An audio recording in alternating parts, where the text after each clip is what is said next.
우리가 구원을 얻는 것은 예수님을 믿음으로 하나님의 선물로 그렇게 구원을 받게 되지요. 또 예수 믿는 사람들을 성경에서는 이곳저곳에서 제자라고 불러요. 그러니까 예수 믿는 사람은 제자입니다. 그런데 예수님을 믿고 또 다른 의미에서 제자라고 할 때 이것은 그 일회적 믿음을 이야기하는 게 아니죠. 믿음은 주님과의 인격적 관계 속에 들어가는 것입니다. 내가 살아있는 동안 주님을 주님으로 믿고 그분을 나의 주로 왕으로 인정할 뿐만 아니라 이것은 영원까지 지속되는 것입니다. 그러므로 믿음, 소망, 사랑 이것은 항상 영원히 있는 거예요. 그런데 사실은 예수를 믿으면 구원받는다라고 하는 이것을 마치 부적처럼 이해를 한다거나 예수를 믿으면 구원받는다라고 하는 것을 나 예수 믿어요 라고 하는 그 말 한마디에 하나님은 꼼짝없이 구원을 줄 수밖에 없는 램프 요정처럼 생각하는 그런 잘못된 신앙들이 좀 있습니다, 여러분. 예수를 믿는다고 하면서 전혀 교회 안 다닌다. 가난한 성도라고 그렇게 이야기하죠. 안 나가 성도. 교회는 안 다니는데 성도래요. 예수 믿는데요. 도대체 예수님을 어떻게 믿는 것입니까? 예수님을 주님으로 하나님으로 믿는다면 예배하지 않을 수가 없어요. 모여서 예배하는 건 내가 싫지만 내 삶으로 예배 드린다고. 도대체 얼마나 삶으로 하나님 앞에서 거룩하게 살길래 그런 자신 있는 이야기를 해요. 사랑하는 여러분, 예수님은 믿는데 교회 다니는 거 싫다. 왜냐하면 교회가 너무 타락했고 꼴보기 싫고 미운 사람이 있고 그게 정말 성경적인 말이에요. 원수까지 사랑하라고 하시는 판에 교회가 나보다 못해서 나 교회 안 다니겠다. 그러면서 나 예수 믿는다. 그러므로 구원이 있다. 이건 얼마나 위험한 이야기인지 몰라요. 오늘 지금 읽은 이 본문 말씀은 우리에게 굉장히 부담을 주는 말씀입니다. 진지하게 읽으면. 그런데 이 말씀은 이렇게 하는 사람이 어디 있어. 예수 믿으면 됐지. 그리고 이 말씀들을 사실상은 귓전으로 들어버리는 그런 경우들이 너무나 많아요. 그런데 이 말씀은 예수님이 하신 육성이에요. 예수님이 하신 말씀을 그대로 적어 놓은 것이란 말입니다. 자, 주님이 하신 말씀을 오늘 성경을 통해서 보면 주님은 이러이러하지 아니하면 능히 내 제자가 되지 못하리라. 어떤 조건을 주시면서 이렇게 하지 아니하면 혹은 이렇게 하면 그는 능히 내 제자가 되지 못한다라는 말씀을 오늘 이 10절 가운데서 3번이나 말씀을 하고 있다는 것을 우리는 주목해야 합니다. 그래서 오늘 이 말씀을 통해서 우리는 도대체 믿음이 무엇인지 그리고 주님께서 우리에게 요구하시는 것이 무엇인지를 우리가 알고 또 결단하며 그렇게 신앙생활을 하는 것이 마땅합니다. 수많은 무리가 함께 갔다고 얘기합니다. 수많은 무리가 함께 갈새, 즉 예수님을 따라 나섰어요.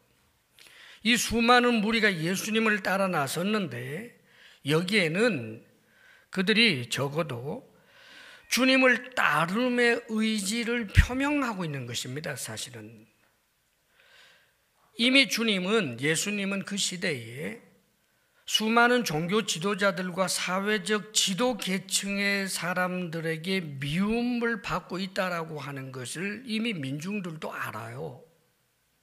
그런데 그 미운 털이 박힌 예수님을 함께 따른다라고 하는 것, 자기 얼굴 다 드러나잖아요, 여러분. 그러면 이것은 적어도 주님을 따름에 대한 자신들의 의지를 드러낸 것이기 때문에 이 정도 되면 주님께서 그래, 너희들 잘 선택했다. 그래, 나를 따르려무나. 나를 따르면 너희들에게는 영원한 구원이 있고 땅의 보화와 하늘의 보화를 넘치도록 너희에게 안겨주리라 하면서 이 따르는 무리들을 격려해야 마땅할 그 상황에서 주님께서 돌이켜서 그들을 보시면서 하시는 말씀이 엄청나요. 물은 내게 오는 자가 자기의 부모와 처자와 형제와 자매와 더욱이 자기 목숨까지 미워하지 아니하면 능히 내 제자가 되지 못한다라고 선언을 해버립니다. 사랑하는 여러분, 지금 주님을 따르면 좀 불이익이 있을지도 모르는데 그래도 저분이 메시아인 것 같아서 지금 따르고 있는 사람들에게 하시는 말씀이 너희들의 처자식 부모 형제까지 미워하고 자기 목숨까지 미워해야 내 제자가 된다. 얼마나 많은 사람들이 주춤해버렸겠습니까, 여러분?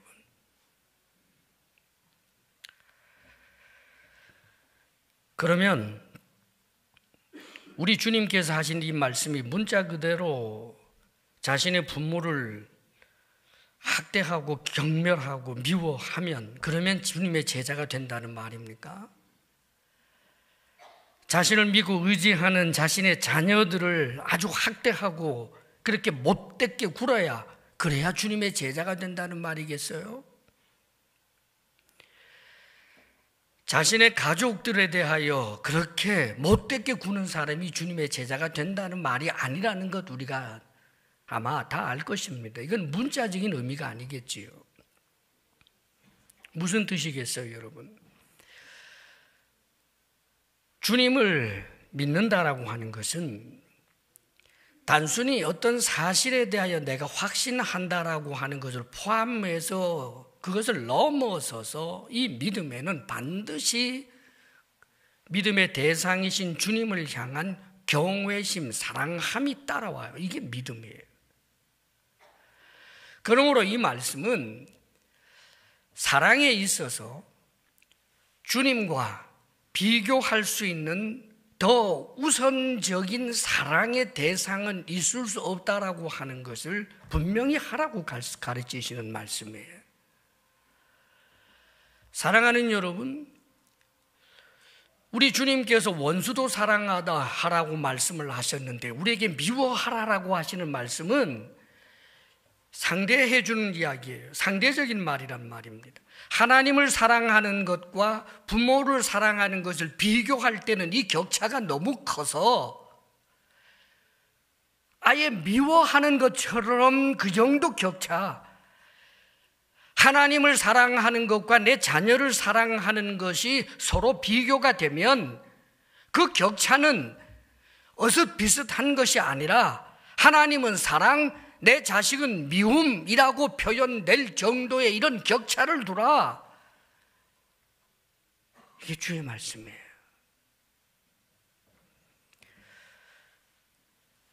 그러면 우리가 현실로서 보자고요. 치사랑은 어렵거든요. 위로 올려 하는 사랑. 부모님을 사랑하는 것과 내 자식을 사랑하는 것 중에 어느 게 쉬워요?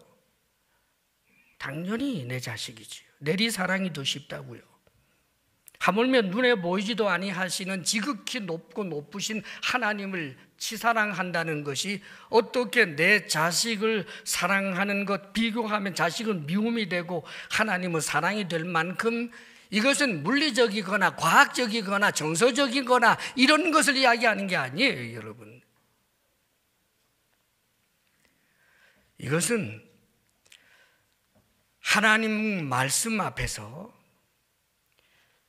갈래길 앞에 서게 되었을 때 하나님께서 내게 원하시고 요구하시는 그 상황 앞에서 하나님의 말씀을 자식이라는 이유 때문에 꺾어버리고 하나님의 뜻과 하나님의 의지를 내 부모, 내 가족이라고 하는 것 때문에 꺾어버리는 이런 상태가 절대로 되지 말 것에 대해서 말씀하는 거예요. 자, 성경에 보면 자기 자식을 너무너무 사랑해서 올무가 되어버린 사람이 있습니다. 그 대표적인 사람이 엘리 제사장이에요. 그에게는 홈리와 비느하스가 있었지요. 그런데 홈리와 비느하스라고 하는 이 아들들이 제사장이란 말이에요, 이미. 그런데 정말 상상도 하지 못할 짓을 해요. 죄를 지어도 이만저만한 죄를 짓는 것이 아니라 아예 하나님을 경멸하는 그런 정말 적극적인 죄를 짓는데, 이 엘리 제사장이 사사이기도 하지요. 자신의 아들들을 불러서 훈계합니다. 들리는 소문이 좋지 않다. 내 아들들아, 그러면 안 된다. 나는 분명히 우리 아들 꾸짖었거든요. 그렇게 말할 수 있지만 하나님께서 이 엘리를 나무라시면서 그를 심판하실 하셨던 말씀이 네 아들들을 나보다 더 중히 여겨서 그들이 나를 경멸함에도 불구하고 내버려 두었다. 이것을 책망해요. 그 당시 엘리 제사장은 사사로서 이스라엘을 재판하는 권한이 있는 사람입니다. 다른 사람이 그 짓을 했다면 돌로 때려 죽였을 거예요. 그런데 자기 아들이라고 해서 훈계라고 부드럽게 몇 마디 하는 것으로 끝내는, 그렇게 해서 그 아들들도 죽고 엘리도 죽어요. 성경에 보면 솔로몬이 대단히 지혜로운 사람인데 나중에 미련해지죠. 그게 뭘까? 부부사랑 지나치게 돈독해서 그래요. 내가 이 부부사랑 돈독하게 해달라고 만날 기도하는데 하나 붙여야 되겠어요. 지나치게 돈독하게 하지는 마옵시다. 자기 아내 너무너무 사랑해서 아내가 우상 만들어 달라면 우상 만들어지고, 아내가 말하자면 나 예배 드리지 않고 다른 데 가서 지금 우상에게 절할게요. 어휴, 그래, 사랑이 하고 싶은 대로 해. 그래서 망한 사람이 솔로몬이에요. 사랑하는 여러분, 가족이라고 하는 이름, 가족이 항상 신앙생활 하는 데 있어서 주님을 경외하고 주님을 믿는 데 있어서 이 가족이라고 하는 우선순위가 우리의 발목을 붙잡아 버릴 수 있고, 그것이 심해지면 나중에 주의 제자의 길에서부터 떠나요. 다시 말하면 믿음이 실종될 수 있다는 말입니다. 자식 때문에 하나님 원망하고, 내 사랑하는 그 사람이 불행해진 것 때문에 하나님 없다 하고, 내 가정을 이렇게 힘들게 하신 하나님은 없다 하고, 이런 일들이 사실 얼마나 많은지 몰라요. 그러면 사랑하는 여러분, 우리 하나님은 모질고 못된 분입니까? 얼마나 사랑이 많으신 분이에요. 이 말씀을 적용한답시고 내가 요즘은 자꾸 우리 아들, 딸을 보면 그렇게 이쁘던데 어떡하지? 내가 우리 하나님보다 우리 애들을 더 사랑하는 것 같아. 하나님 이 마음 없어지게 해주세요. 이런 기도 하지 마세요, 여러분. 부모가 자기 자식을 사랑하고 애틋하게 여기고 하는 마음 일어나는 거 당연하지요. 사랑하는 아내와 잠시 헤어져 있을 때 보고 싶다 보름달 보고 울고 당연하지요. 그러면서 아이고 나는 하나님 생각하면서 울어본 적 없는데 이것 가지고 죄책감 가지라는 말이 아니에요, 여러분. 하나님을 믿고 의지하는 그 길을 가는 데 있어서 가족이 우선순위가 되어서 멈추어 서거나 그 말씀에 순종하지 아니하는 그런 자리에 있지 말라라고 하는 것으로 여러분들이 이해를 해야 하는 것입니다. 성경에 보면 명백한 하나님의 말씀이 아브라함에게 임하게 됩니다. 네 아들 이삭을 번제로 바쳐라. 자, 틀림없는 하나님의 말씀인데 이건 이해할 수 없는 말씀이죠. 너 차라리 죽어라라고 하면 좋겠는데 100세에 낳은 아들 이삭을, 그것도 나를 믿고 나를 사랑하는 그 아들을 양처럼 소처럼 잡아가지고 각을 떠서 물로 씻어서 불로 태우라니요. 말이 됩니까, 여러분? 그런데 그게 하나님의 말씀이 분명히 있기 때문에 놀랍게도 아브라함이 이삭을 번제로 바치려고 정말 칼을 뽑아들고 그랬어요. 그럴 때 하나님께서 아브라함에게 하신 말씀이 네가 네 아들 이삭보다 나를 더 사랑하는 줄을 내가 알았노라 하며 칭찬하는 말씀이 나오고, 그리고 이삭도 살고 아브라함도 살아요. 아브라함이 왜 그랬을까? 그게 믿음이에요. 아브라함이 한 것은 지금 하나님은 모진 분이기 때문에 이렇게 못된 명령도 하실 수 있다라고 하는 것을 믿은 게 아니에요. 이미 아브라함은 하나님이 하신 말씀을 기억하고 있어요. 네 아들 이삭을 통하여 여자의 후손 이삭을 통하여 네의 후사가 계속해서 진행될 것에 대하여 이미 약속해 주신 바가 있기 때문에 신약 성경에 뭐라고 표현해 줬느냐 하면 아브라함의 이 마음은 이삭을 죽여도 하나님이 이삭을 다시 살리실 줄로 믿었다고 그래요. 당신이 하신 말씀에 대하여 철저하게 진행하시는 좋으신 하나님, 하나님의 말씀에 순종하면 절대로 내게 손해가 있을 수 없다라고 하는 것을 믿는 믿음, 이게 아브라함의 믿음이었단 말이에요, 여러분. 실제로 이삭을 하나님 앞에 바치는 이 결단이 이삭으로 하여금 일평생 하나님을 향한 견고한 믿음의 심지를 가지게 되는 사람으로 자라게 돼요. 여호와 이레의 하나님. 사랑하는 여러분, 자신의 가족들을 위한다라고 하는 그 위함으로 하나님을 멀리하면 그 가족들에게 해가 되고, 하나님을 우선으로 하게 될 때 오히려 자녀에게도 가족에게도 유익이 되는 것입니다, 여러분. 아버지가 말합니다. 교회 가지 마라. 예, 아버지 말씀에 순종해야 되겠지요 라고 하면서 하나님 죄송하지만 저는 이 아버지를 경외하라고 하는 하나님의 말씀에 근거해서 저는 아버지가 죽을 때까지 교회 가지 않겠습니다. 아버지도 죽고 자기도 죽어요.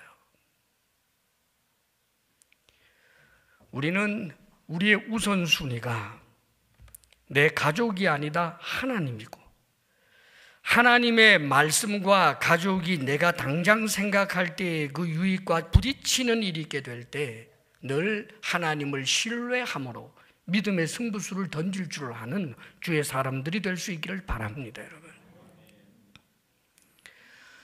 성경에 큰 고통 가운데 있었던 욥을 한번 생각해 봐요. 그의 아내가 그러지 않아요. 차라리 하나님 저주하고 죽어라 그러지 않아요. 그런데 욥은 왜 그렇게 어리석은 이야기를 하느냐라고 말하면서 주신 자도 하나님, 취하신 자도 하나님이니 하나님을 찬송할 수밖에 없다. 눈물을 흘리며 속을 쥐어 뜯으며 고통을 참으며 하나님을 향하여 그런 고백을 하고 있는 이 욥이, 사랑하는 여러분 기억하십시오. 그가 잃었다고 생각했던 아들 10배로 얻게 됩니다. 그 갑절로 얻게 돼요. 그 10남매가 나중에 천국에서 얻게 될 것이고, 그리고 하나님은 다시 10남매를 주신 것이 성경에 나와요. 하나님 앞에서 끝까지 하나님의 선하심을 믿는 그 믿음 앞에서 어떨 때는 이 포기하는 이런 일들이 갑절로 우리에게 돌아오게 된다는 것을 성경은 말씀해 주고 있다는 말입니다. 믿음 있는 이들이 되시기를 주의 이름으로 축원합니다. 그 다음에 27절 말씀 함께 읽어볼까요? 시작. 누구든지 자기 십자가를 지고 나를 따르지 않는 자도 능히 내 제자가 되지 못하리라. 자기 십자가를 지고 나를 따라야 한다. 그래야 내 제자다. 그 말씀이잖아요. 성경의 다른 곳에 보면 자기를 부인하고 날마다 제 십자가를 지고 나를 따를 것이니라. 그렇게 말씀하셨죠. 이것은 십자가를 진다는 것은 자기를 부인하는 죽음, 늘. 그래서 사도 바울도 그런 표현을 합니다. 내가 그리스도와 함께 십자가에 못 박혔나니 그런즉 이제는 내가 산 것이 아니요 오직 내 안에 그리스도께서 사신 것이라. 이제 내가 육체 가운데 사는 것은 나를 사랑하사 나를 위하여 자기 몸을 버리신 하나님의 아들을 믿는 믿음 안에서 사는 것이라. 이렇게 정리를 해요. 그러니까 날마다 주님 앞에서 자기 자신을 죽은 자처럼 여기는 것을 의미하고, 동시에 십자가를 진다라고 하는 것은 죽음과 동시에 예수님을 믿기 때문에 지불해야 될 그런 여러 가지 헌신과 대가들이 있어요, 여러분. 지불해야 될 비용이 있다고요. 우리가 구원을 얻었는데, 그런데 이 땅은 아직도 천국이 아니기 때문에 이 땅에서 예수님을 믿기 때문에 당해야 할 일들이 있고, 예수님을 믿기 때문에 해야 될 의무가 있고, 예수님을 믿기 때문에 내가 지불해야 될 값들이 있단 말이에요. 이것들을 결단코 포기하지 말고 주님을 따를 것에 대해서 요구하는 것입니다. 오늘 여러분 여기 지금 나와 앉아있는 것 작은 것이지만, 그러나 주일날 안 믿는 사람 이해 못하죠. 갈 때 얼마나 많아요, 여러분. 예. 가족들하고도 재밌게 즐길 수 있는 것도 얼마나 많아요. 여기 앉아서 이렇게 처량하게 앉아서 하나님 말씀 듣는다고 하고 있는 우리가 세상 사람이 볼 때는 이거 이해가 되나요? 이거 지불할 것 가운데 하나요? 이것만 지불하나요? 열심히 뭐 주차 봉사, 뭔 봉사해도 누가 알아줘요? 사랑하는 여러분, 교회 화장실 청소를 아무도 안 알아주는데 하는 분들이 있어요. 카페에서 저 수고하는 사람들, 어떤 분들 월급 얼마나 받느냐고 그러더라고. 아니, 월급 안 받는 분들이에요, 저분들. 예수님을 믿기 때문에 하는 그런 봉사들, 수고들, 땀 흘림, 그리고 세상에서 조롱, 비방, 뭐 이런 것들 다 감수하면서도 그걸 십자가로 짊어지고 따르라는 거예요. 어떤 경우에도 주님을 따르지 않아도 될 이유를 찾는 어리석은 사람들 한 사람도 없기를 바랍니다. 교회 가니까 너무 부려먹어서 나 교회 안 다니겠다, 나 그런 젊은이를 언젠가 본 적이 있어요. 뭐 우리 교회 얘기는 아닙니다. 정말이에요.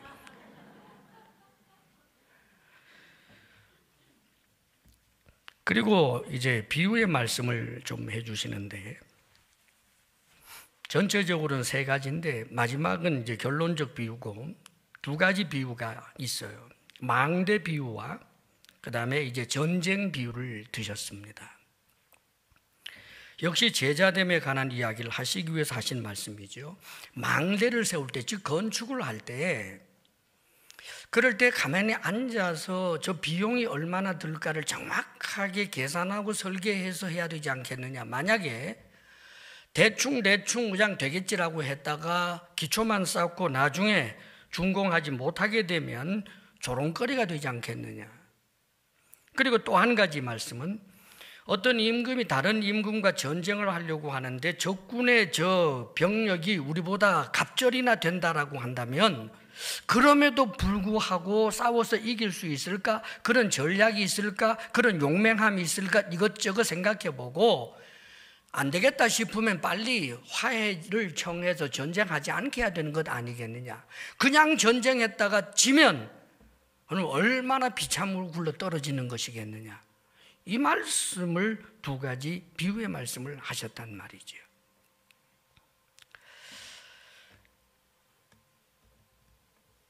이 비유의 말씀은 우리가 신앙생활을 하는 데 있어서 사실은 건축을 하는 것과 같아요. 아름다운 집을 짓는 것과 같다고요. 잘 지으면 하나님 앞에서 정말 영광을 얻고 칭찬을 받고 면류관도 얻지요. 또 우리가 신앙생활을 한다라고 하는 것은 전쟁과도 같아요, 여러분. 우리가 예수 믿는 순간 우리는 마귀의 타켓이 되고 우리는 싸울 수밖에 없어요. 마귀는 결사적으로 우리가 가진 믿음을 뺏으려고 하기 때문에 절대로 질 수 없는 전쟁이란 말이지요. 그런데 지금 주님께서 말씀하시는 것은 전쟁에서 질 가능성이 있으면 그만둬라. 건축을 하려고 하는데 건축을 할 때 아무래도 이게 좀 어렵겠다 생각하면 그만둬라. 그렇게 이해를 해서 이 사람들이 아이고 예수 믿는 거 손해보겠다, 힘들겠다, 그만둘란다. 아이고 예수 믿으면 뭐 지불해야 할 대가가 많고 예수 믿다가 뭐 끝까지 못 가면 오히려 안 믿는 것만도 못한 것 같으니까 그만두자. 지금 그러라고 하시는 말씀이겠어요? 33절 말씀입니다. 33절 다 같이 시작. 이와 같이 너희 중에 누구든지 자기의 모든 소유를 버리지 아니하면 능히 내 제자가 되지 못하리라. 이와 같이, 이 두 가지 비유를 말씀을 하고 이와 같이 너희 중에 누구든지 자기의 모든 소유를 버리지 아니하면, 즉 소유를 버려야 제자가 된다. 무슨 뜻이에요? 건축을 완성하는 그 비용은 내가 많이 가져서가 아니라 버려야 그 건물이 완성된다고요. 영적 전쟁에서 내가 승리하는 길은 내가 좀 더 지혜롭고 삶의 경험이 많고 내가 근육질로 만들고, 그래서 영적 전쟁에 승리하는 내가 많이 가져야 승리하는 것이 아니라 버려야 승리한다는 거예요. 사랑하는 여러분, 버림으로 지을 수 있는 것, 그것이 하나님 앞에 서게 될 때 완성된 그 신앙의 아름다운 모습이라고요. 그래서 성경은 이렇게 말씀하시잖아요. 우리 예수 믿는 사람들은 그리스도라고 하는 터 위에 각자 집을 짓는 자인데, 어떤 사람들은 금이나 은이나 철이나 돌이나 이런 것으로 짓고, 어떤 사람들은 짚이나 나무나 풀떼기나 이런 것으로 짓는데, 시험할 날이 오는데, 그러면 그 시험하게 될 때 불로서 시험하는데 홀라당 타버리는 것이 있고 타지 않는 것이 있다는 거예요. 사랑하는 여러분, 물질이 있어요. 이 물질이 타지 않는 게 뭘까? 저 하늘에 저장된 것 타지 않아요. 다시 말하면 우리가 물질을 버린다라고 하는 것은 우리가 예수님을 믿기 위해서는 거지가 되어야 된다, 예수님을 믿기 위해서는 무조건 가난해야 된다, 이렇게 생각하면 안 돼요. 그것은 동양식 철학이라고요. 예수 믿는 사람들 전부 거지 돼야 된다는 뜻이에요. 그러면 뭐 물질에 대해서는 정말 가난하도록 하기 위하여 완전히 탁탁 털어낸다라고 그렇게 이해를 한다고 합시다. 그렇다면은 지식이라든지 가방끈 같은 것은 어떻게 할 거예요? 내가 지금 소유하고 있는 가운데서 엄청나게 긴 가방끈이 있다. 가방끈 잘라요? 내가 알고 있고 배웠던 그 지식들을 절대 쓰지 않으면 버리는 거예요? 사랑하는 여러분, 우리는 물질도, 내 지식도, 내 몸도, 내 모든 것도 내가 현재 하나님이 내게 주셔서 내가 가지고 있지만 내 것이 아니고 청직이에요. 삶의 상황 가운데서 하나님께서 말씀을 통하여 혹은 성령으로 내 마음속에 소원을 두시고 역사할 때마다 순종하라는 말이죠. 지금 이 물질을 쓰라, 내 것 아니니까. 지금 이 물질을 내가 쓰라, 선한 데 쓰라, 내 것 아니니까. 지금 내 시간을 주를 위하여 써라, 내 것이 아니니까. 저 사람, 고통당하는 사람의 친구가 되기 위하여 너 사업 잠시 멈추고 찾아가서 그의 손을 붙잡고 도와줘라, 네 시간 네 것 아니니까. 사랑하는 여러분, 그것을 우리에게 요구하시는 거예요. 인격적인 관계에서 나오는 거라고요. 율법이 아니고. 늘 주님과의 인격적 관계 속에 있는 내가 지금도 살아계셔서 내 속에서 역사하시는 우리 주님이 성경을 읽는 내게 말씀하시기도 하고, 설교 말씀을 듣는 내게 말씀하시기도 하고, 잠자려고 누웠는데 말씀이 생각나기도 해서 때로는 도와야 할 일, 때로는 시간을 써야 할 일, 때로는 주님 앞에 무릎을 꿇고 엎드려서 누군가를 위하여 시간을 바쳐서라도 눈물 흘리며 기도해야 할 일들, 이게 제자라고요. 온갖 못된 짓 해서 돈 많이 벌어놓고도 지나치다 못해 정말 너무하다고 세상 사람들 상식 수준에서도 손가락질 하면서도 하나님이 내게 복을 주셔서 나는 이렇게 잘 살고 있노라고. 사랑하는 여러분, 그런 하나님 아닙니다. 시간이 남고 남아돌아도 절대로 주를 위하여서는 주님께서 내게 명령하신 말씀을 따라 누군가에게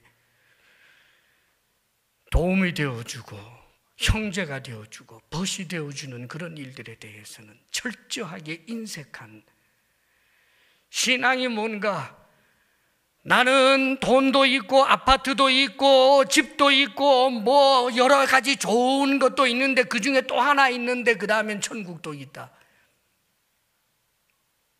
아닙니다, 여러분. 그런데 기억하십시오. 진정한 부자는 선한 일에 많이 씀으로 말미암아, 정말 그 소유를 버림으로 말미암아 놀랍게도 멋진 집이 지어진다고요. 우리의 인생이 그렇단 말입니다, 여러분. 록펠러를 두고 하는 이야기는 여러분들이 인명사전을 찾아봐도 그를 자선사업가라고 이야기해요. 아직까지 역사적으로 이 사람보다 더 부자는 없었다고 그래요. 그런데 그를 자선사업가라고 하는데도 어마어마한 부자였다. 그는 어느 순간 진정한 크리스찬이 되고 난 다음에 그의 믿음이 그 자신을 전인격적으로 점령하고 난 다음에 자신의 재물을 자기의 것이라고 생각지 않고 사는 거예요. 그리고 정말 하나님께서는 끊임없이 부어주었고요. 우리의 시간의 질이 내려놓음으로 말미암아 주님을 위하여 아름답게 쓰여지게 될 때 나의 24시간은 내 마음대로 죄짓고 살았던 그 24시간과는 비교할 수 없는 질적으로 아름다운 금이 되고 은이 되는 것입니다. 그러므로 사랑하는 여러분, 우리는 날마다 우리의 소유를 주님의 것이다라고 하는 것을 인정하고 세미하게 우리에게 들려주시는 주의 말씀 앞에 순종할 그런 마음의 자세를 가지고 늘 살아야 하는 것입니다. 동양식 사고로 내가 부자가 되면은 지옥 간다 해서 재산을 팔아서 나는 이제 가난하니까 천국 가지요. 율법입니다. 그거 아니에요. 내가 가진 것 아무런 가치도 없이 아무 사람에다가 마구 뿌려놓고, 아니에요, 여러분. 주님 앞에서 주님과 인격적 관계 속에서 자신의 소유를 정말 내려놓을 수 있는 그런 하나님의 사람들 되시기를 바랍니다. 영적 전쟁에서 승리하는 것도 마찬가지예요. 내 지혜, 내 경험, 내 생각, 이거 붙들고 싸우니까 지는 거죠. 주의 말씀 의지하여 주님 앞에 철저하게 주님 편에 서게 될 때 너희는 잠잠히 있으라 하며 그 홍해를 갈랐듯이 우리로 하여금 이기게 하는 것입니다. 이제 마지막 34절, 35절 말씀을 함께 읽어봅니다. 다 같이 시작. 소금이 좋은 것이나 소금도 만일 그 맛을 잃으면 무엇으로 짜게 하리요. 땅에도 거름에도 쓸데없어 내 버리느니라. 들을 귀가 있는 자는 들을지어다 하시니라. 마지막 비유를 들어주셨습니다. 결론적 비유예요. 소금이 좋은 것이지요. 그런데 맛을 잃으면 짜게 할 수 없으니까 버리게 되는데 땅에도 거름에도 쓸데가 없기 때문입니다. 거름으로도 못 쓰고 뭐 땅에 아무 쓸모가 없어요. 성경 다른 곳에 보면 사람에게 밟힐 뿐이라고도 표현되지요. 소금은 소금으로서 맛이 있을 때 소금이에요. 우리 크리스찬이 맛이 있어야 합니다. 그런데 그 맛은 세상에서 요구하는 윤리 기준 아니에요, 여러분. 그걸 넘어서요. 세상에서 요구하는 그것 아니에요. 때로는 세상은 우리에게 예수 믿지 말라고 요구하는데, 세상에서는 때때로 우리 예배 드리지 말라고 요구하는데, 세상에서는 때때로 성경 말씀과 어긋나는 그 말씀과 어긋나는 어떤 법을 세우려고 하는데, 세상이 원하는 맛을 내는 것을 이야기하는 게 아니에요. 크리스찬이 맛이 있다는 것은 믿음이에요. 크리스찬이 크리스찬이라고 하는 것은 믿음이에요.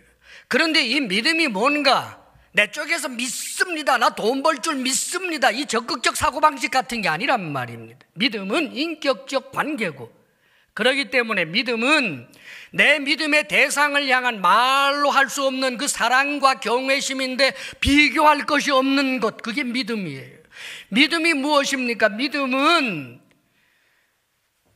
날마다 자기를 부인하고 자신에게 부과된 그 십자가를 짊어지고 어떤 경우에도 주를 따를 수 있는 것, 그 강력한 의지도 믿음이에요. 믿음은 집을 짓는 것인데 자기 자신의 소유를 포기하고 버림으로 인하여 금빛 찬란한 아름다운 건축물을 지을 수 있는 것, 그게 믿음이에요. 왜요? 믿음의 결국은 영광이고 믿음의 결국은 영생이기 때문에 그렇습니다, 여러분. 믿음은 자기의 소유를 내려놓음으로 말미암아 영적 전쟁에서 승리하는 능력, 그게 믿음이에요. 그러므로 사랑하는 여러분, 이 믿음이 있느냐 말입니다. 이 믿음, 이미 성령께서 우리에게 주신 줄로 믿습니다.